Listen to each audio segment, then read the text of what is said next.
So in our next segment, we're going to move from the creative brain into the impaired brain, and I have the pleasure of introducing Dr. Kelly Posner Gerstenhaber.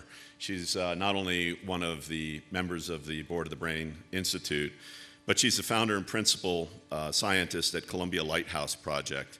She's a philanthropist and a visionary scientist credited with saving the lives in 45 nations because of her work on suicide risk assessment and prevention.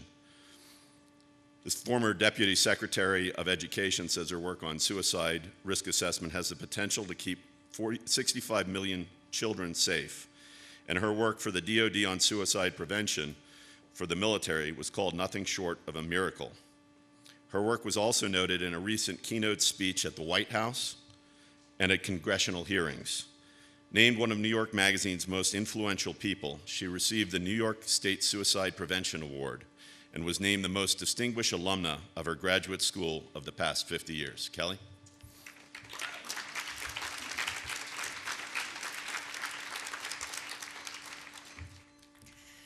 I always have to add that I also had 4 kids in 5 years.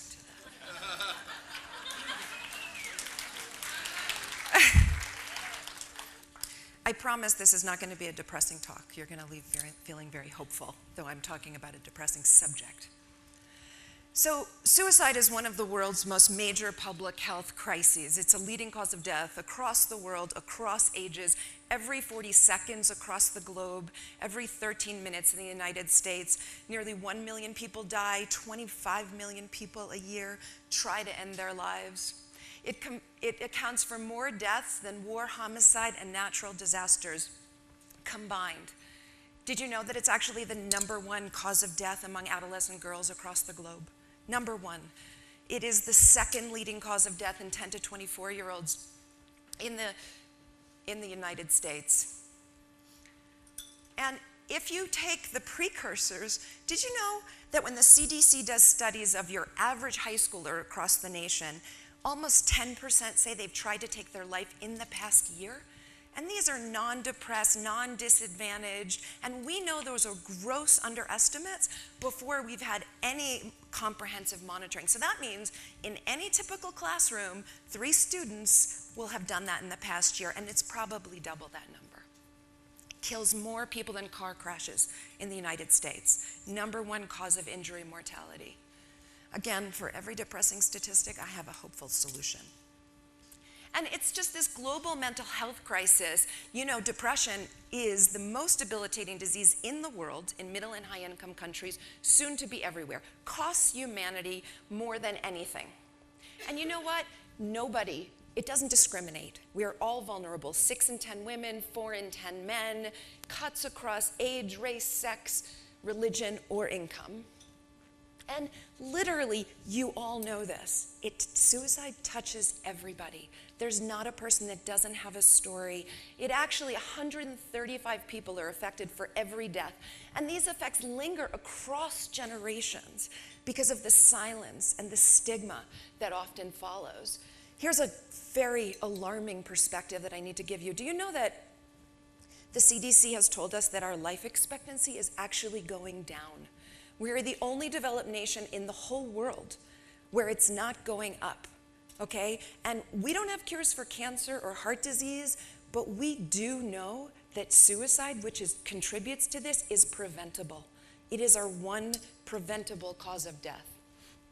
And what's happened is that we've made tremendous progress for other diseases that have reduced by 50%, AIDS, heart disease, leukemia, but we haven't touched suicide.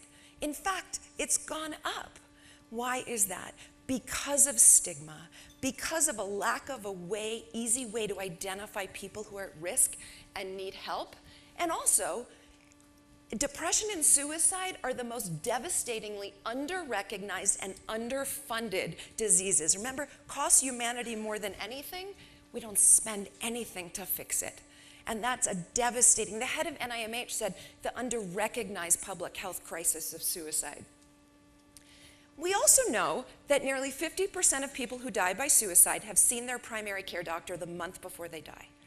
We should be asking these questions the way we monitor for blood pressure. Do you know that many adolescents who've tried to take their life and show up at the emergency department are not there for psychiatric reasons? If we're not asking everybody, we're not going to find the people that we need to. And what's been really striking to me in this work is how it's a crisis everywhere we look. Did you know that very often it's the #1 cause of death among police themselves? So we work with police not only as first responders, but they want to be trained to recognize these signs in their partners. Get this, if you take a large corporation of 100,000 employees, every 6 days, an employee or a family member will die by suicide. Every 6 days. In New York, we lost more people to suicide in the employee assistance program than in the inpatient psychiatric hospitals. So what this shows us is that we just really need to be asking and finding everywhere, caring for the caretakers. And there's massive, massive economic burden. And when you're talking about saving lives, it's not about money. But if we're throwing the money in all the wrong directions, we can't do what we need to do to help and save lives. So $141 billion a year suicide costs in years of life disabled or lost. In 2006, $57.5 billion for mental health care in the US, equivalent to cancer care, $2.5 trillion globally, and expected to increase to $6 trillion by 2030. And we know that depression is the #1 cause of work-related absences, okay? So let's screen. Happy employees actually equal healthy earnings. We know that 45 to 90% of the cost of depression treatment could be offset by gains in work productivity. So it helps everybody. Okay, here's a question. Suicide is a choice, a sign of psychological weakness, akin to murder, akin to cancer, or all of the above? Anybody? All of the above. Exactly the problem. We have to break down walls of stigma and misunderstanding. Suicide is not a choice. Its biggest cause, a heritable, treatable medical illness called depression, like cancer, but you'd never hear the word choice when it comes to cancer, would you? This is a brain-based illness. So we know that 90% of people who die by suicide have a treatable mental illness, most often of which is depression. So when I had the great fortune to give a speech to the leaders of the European Union on how to fight this, I said, you can put up barriers on bridges and do other important things, but if you really want to maximize impact, it's about treatment and identification. Okay, here's another question. How many people think antidepressant medications can cause someone to be suicidal? Okay, guess what? Absolutely not. And guess what? I'm the person that was commissioned by the FDA to get interpretable data, so there's probably nobody that knows the answer to that question as well as I do. It's actually the opposite. We know that antidepressants save lives, okay? Since we have modern antidepressants, Paxil, Prozac, serotonin reuptake inhibitors, the suicide rate has dropped dramatically across the world, across ages, reversing a trend prior to their introduction. Lots and lots of great science showing that. But when all these controversies and misunderstandings happened that were based on everything but science, because I was the scientist involved in that, what ended up happening? Guess what? Prescription rates plummeted, and guess what? Suicide rates went up again. Not only did suicide rates go up, the diagnosis of depression plummeted to levels we hadn't seen in 10 years. Because if you can't treat, you probably don't want to identify. We know that not treating depression is what kills people. This is new out from the CDC. Autopsy studies always show us the same thing, that people who die by suicide don't have medication in their systems. And you know what? This is also breaking news from the National Institute on Drug Abuse. Not surprising news, though, that we all read about overdoses, right? We're reading about it every day in the press, that opioids are a significant amount of suicide fatalities. Because you know what people do when they're drinking or taking opioids or drugs? They're trying to self-medicate. They're trying to deal with the unbearable pain in ways that aren't healthy. They don't have appropriate treatment. So these things are incredibly connected. So we know that treatment is one of the most important answers, but unfortunately, most people who need treatment do not get it. 50 to 75% of those in need receive no treatment or inadequate treatment. So when the study came out that antidepressants are the #1 prescription in the country, this is what I said. That's encouraging. We worry more about undertreatment than overtreatment. And then what are the other barriers to treatment and prevention? This stigma, real men don't get depressed, get depressed. So this is a firefighter, right? It's the stigma attached to admitting that you have this problem that gets in the way of beating depression. We know that men die by suicide more often than women, and we've thought traditionally in the field that that's because they choose more effective, more painful methods. But my colleague with the CDC has done some really important work and found that only 11% of male suicides have antidepressants in their system versus 41% in women. You know what that means? Men probably don't want to go ask for help. They don't want to get the help that they need. And this stigma can really kill. So I was just flown out to train all the pilots and flight attendants on the method of identification at one of the major airlines.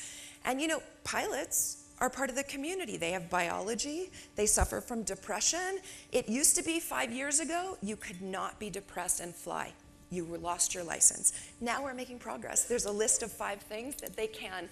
This is my friend and colleague who is a suicide survivor. Her husband died by suicide, and he was a Marine, and he was depressed, and he went to his commanding officer, and he said, buddy, I've been there, but whatever you do, don't go on treatment, don't go on medication, because you can't do that and fly. And he is now not alive anymore. We must get over this stigma. And we've realized, in the US Army, it used to be that you'd go to another building to get treatment. People didn't want to go there because it was stigmatizing. Now they've brought it centrally, and it's helped them reduce the suicide rate. Okay, suicide can be prevented. Never in those truly intent on suicide, sometimes, but only in advance of acute risk. Always, but only in advance of acute risk, or always, even up to the last minute. D, exactly right. See, we're making progress. Identification is the first key to saving lives. If we can't find people suffering in silence, we can't help them.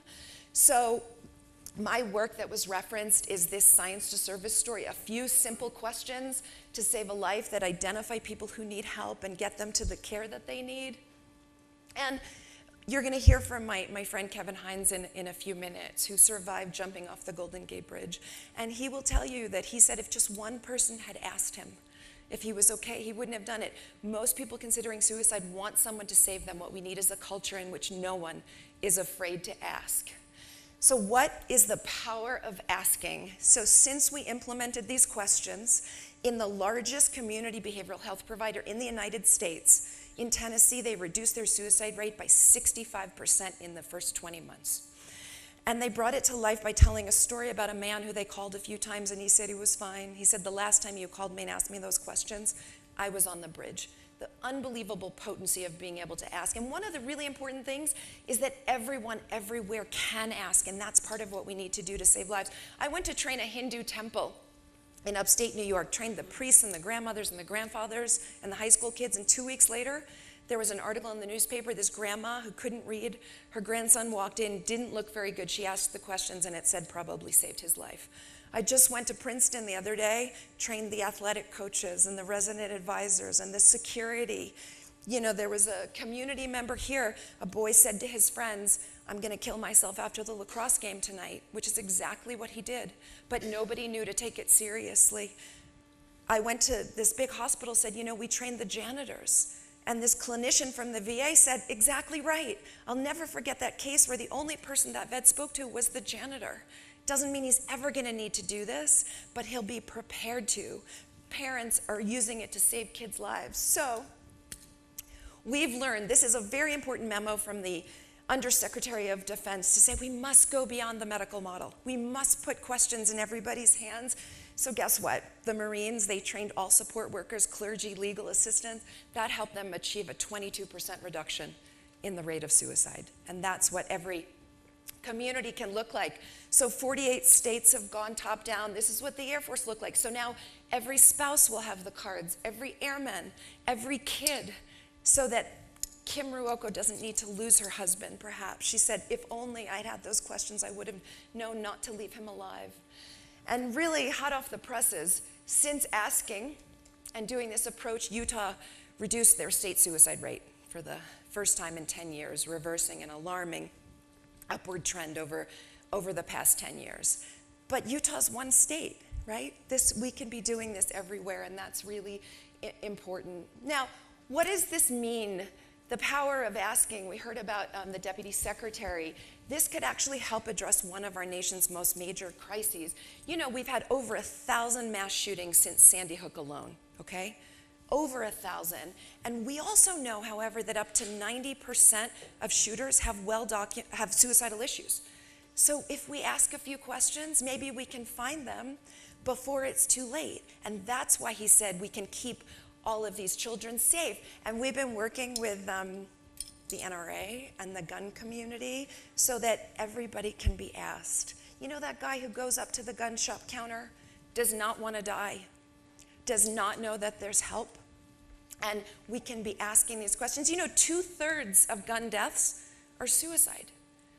But we can begin to prevent this.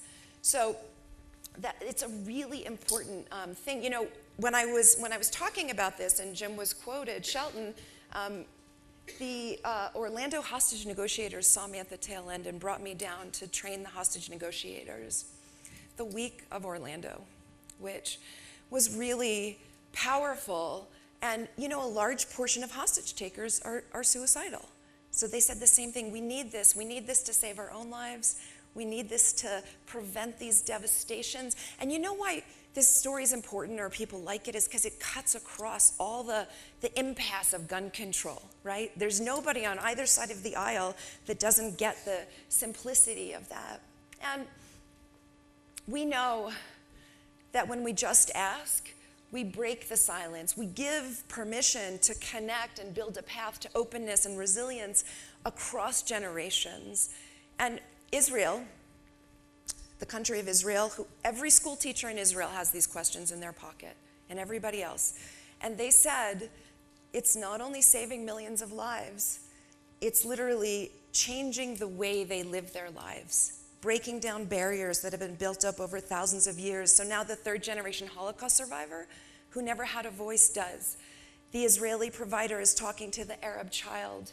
But they said, we're just one nation, and every nation deserves to have this.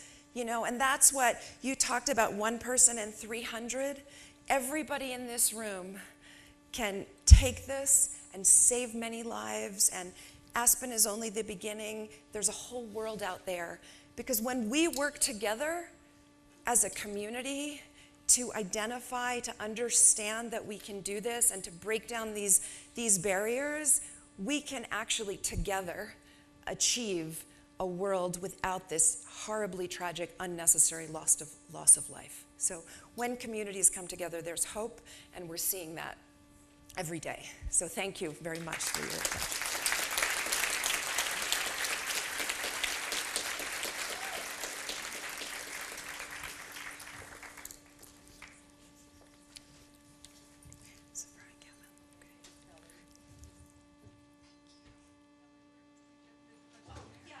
And outside, there are tons of ACE cards and flashlights and brochures for the questions and all surrounding information. So please take them. Isn't it wonderful to have someone like this leading the cause? Women like her will help make a lot of people live. So good morning, everyone. I am Sharon Handler-Loeb, and I'm the chairman of the Aspen Brain Institute and a partner in crime of the glorious Glenda Greenwald and an amazing board of advisors. And I have the honor of introducing our next speaker, Kevin Hines. This is an extraordinary man with an extraordinary story of death and life, and you'll understand why I describe it that way once he tells his tale. I had the awe-inspiring experience of hearing him speak in New York City a year ago and realized we really needed to bring him out to the Aspen Brain Lab. His story is one of despair, of courage, of survival, and then of triumph. So please welcome Kevin Hines.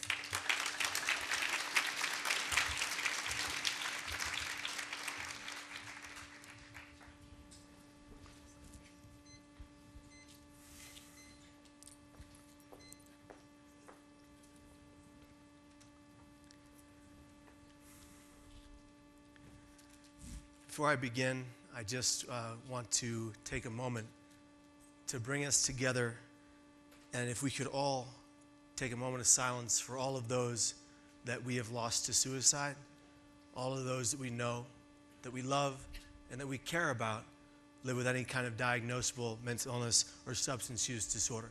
Moment of silence.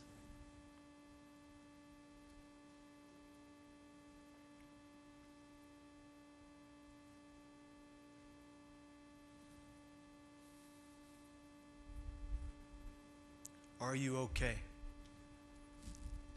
Is something wrong? Can I help you?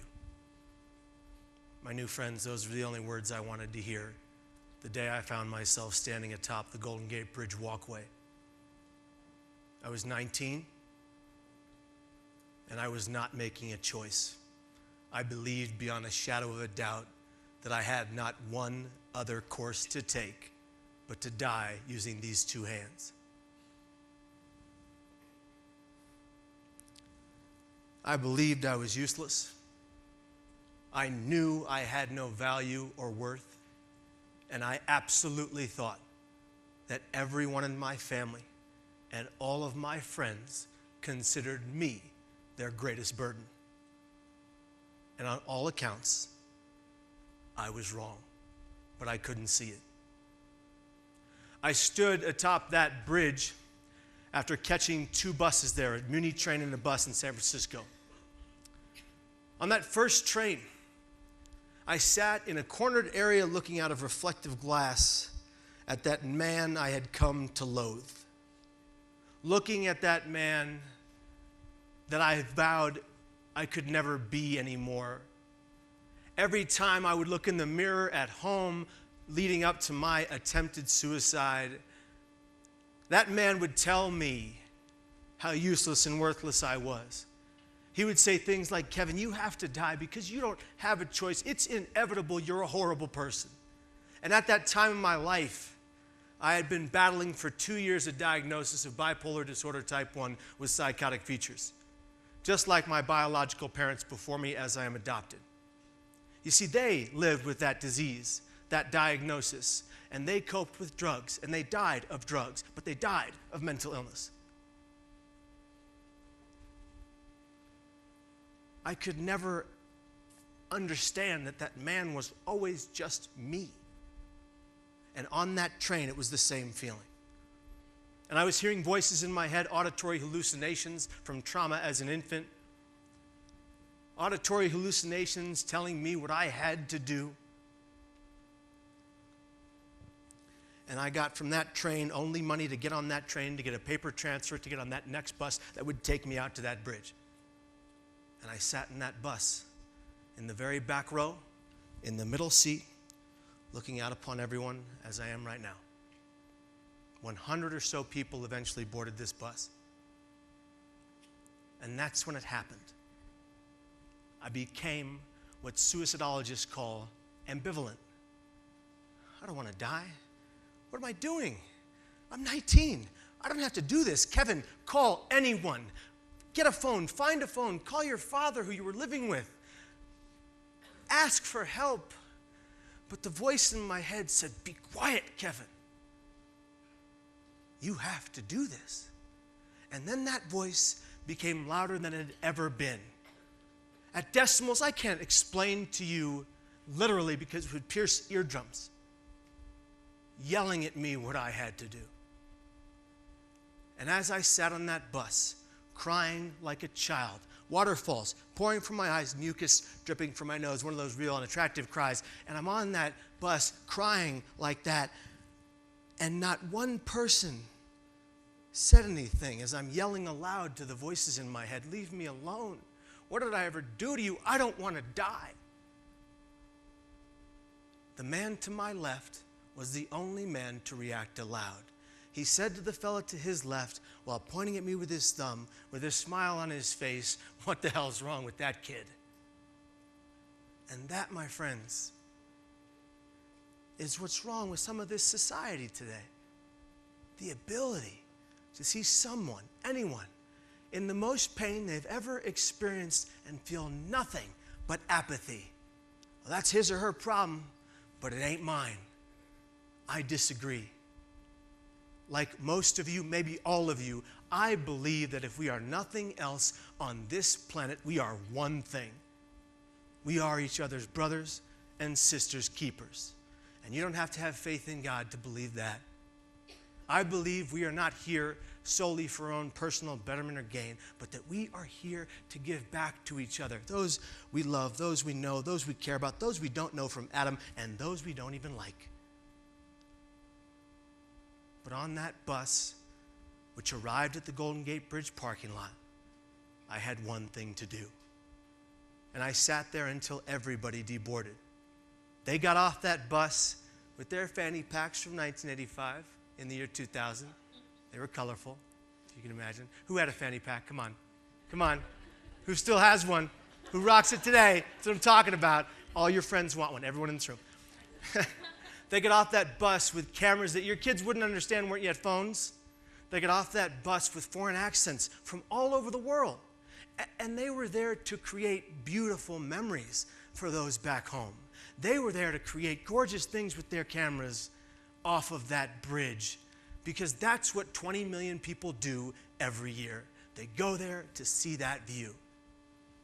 And sadly, I was there to delete all of my memories, and nobody at home knew.